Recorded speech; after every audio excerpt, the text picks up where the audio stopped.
Hey everybody, it's Jason Blaha here, and today I thought I would chat with you guys and gals a little bit about a basic principle that I tend to advise people of, and that is to start your workout always with a big heavy barbell movement. You know, the only exception might be on a back day to start it with weighted chin-ups or weighted pull-ups, okay? That's a slight exception, but you could start it with a barbell row and then go to that. I recommend that people do this and then you go over down to your smaller muscles. So, when we say something like this, again, we're not saying we don't do smaller movements. We're not saying not to do machines, because I think those things are all valuable. They all have their place. It's stuff that I obviously do, obviously advocate. I isolate all the heads of my delt, right? I isolate all three heads of my delt. I isolate biceps, triceps, calves, so on and so forth, traps. Even quads, like I do leg extensions and things on my reverse hyper. And the same thing with most of my clients. I have most of my clients, once they're through the early novice phase, they all do the same thing. And here's the idea on this. And there's a few things to look at. The reason I advocate this is that we've always known this. I was even taught this in college, like the first class I took on weight training. This is literally what we were taught, is that it is most effective to start with the biggest exercises and work your way down.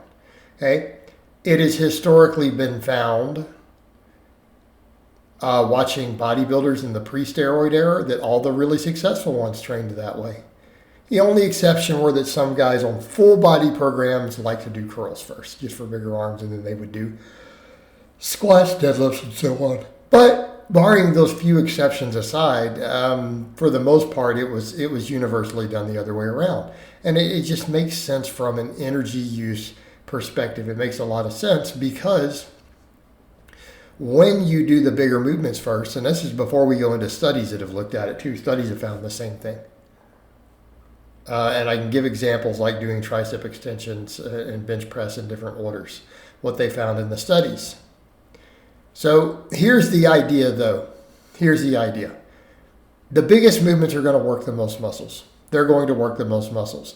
And in the case of those, if you start having other muscles become weak links outside of the overall big primary movers in that, then you end up not getting the development you want. It becomes a wasteful exercise. So in other words, if you come in and you fatigue the wrong muscles first, or you make something else really fatigued, you're not going to work every muscle as evenly on the big exercises. You're going to get less total benefit, and performance is going to degrade. So what you might end up finding is that the muscles you're trying to get to grow, because you pre-fatigue something else, don't really get the stimulus that we want. And I know it doesn't work to say, well, let me just do flies and then I'll do a bench press. Well, that ends up just giving actually bad pec recruitment overall too. The flies end up becoming the only thing that gave you, a real stimulus.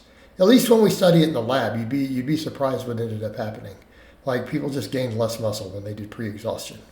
So the same thing, though, applies. The big exercises, a squat, a bench press, a deadlift, a row, an overhead press, all these big movements should be done first.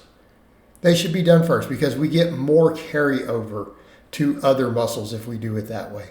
Okay, because everything is strongest. We can move the heaviest weights. We get the most total muscle activation, because squats work more than just your quads. Bench press works more than just your pecs. Okay? An upright row doesn't just work your delts. So when we think about all the carryover we get out of these big exercises, they do contribute to muscle growth. And we really do want to move the biggest weights that we can through the full ranges of motion for our work sets without being limited and fatigued on the big movements. Okay? You don't want to be fatigued when you do a weighted chin-up, because you're trying to get as much lat and bicep as you possibly can. And then we work our way down. We work our way down through the still big movements all the way down to isolation. So an example, let's say you wanted to train your quads. It makes sense to start with a back squat. All right, we start with a back squat. That is actually in a lot of ways a full body exercise.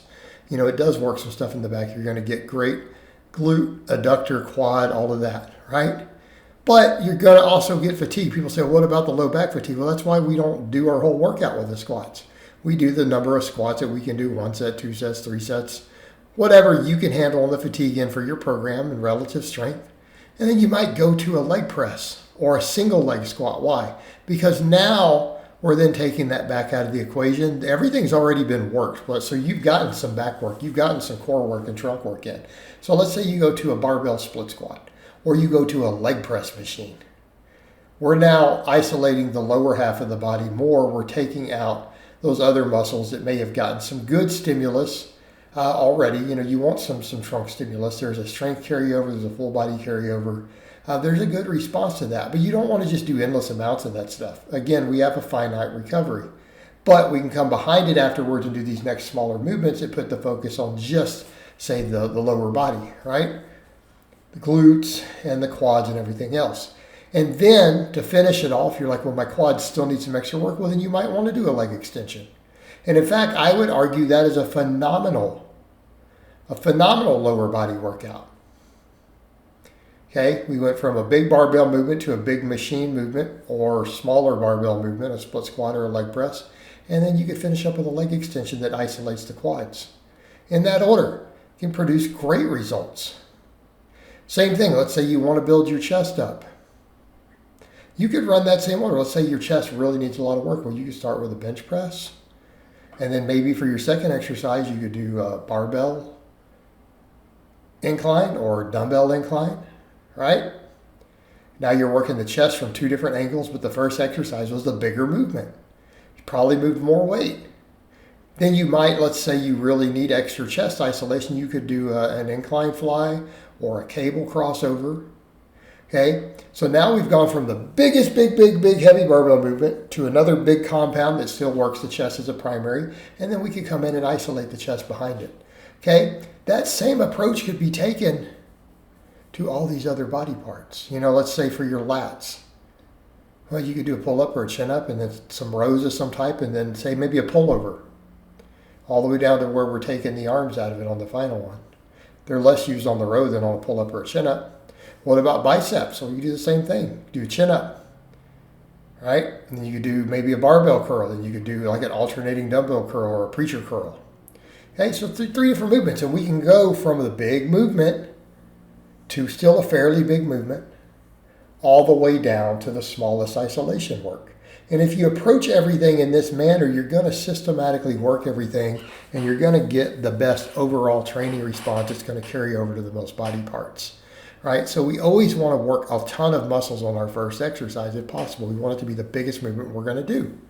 And then we work our way down. And a lot of that's due to peripheral nervous system fatigue and getting tired. And then handling the smaller exercises, your performance can still stay fairly high, even though your overall fatigue has been fairly high in the body. All right, guys, but that's really all I have to say on that today. I hope it's been informative, and I'll talk to you guys and gals next time.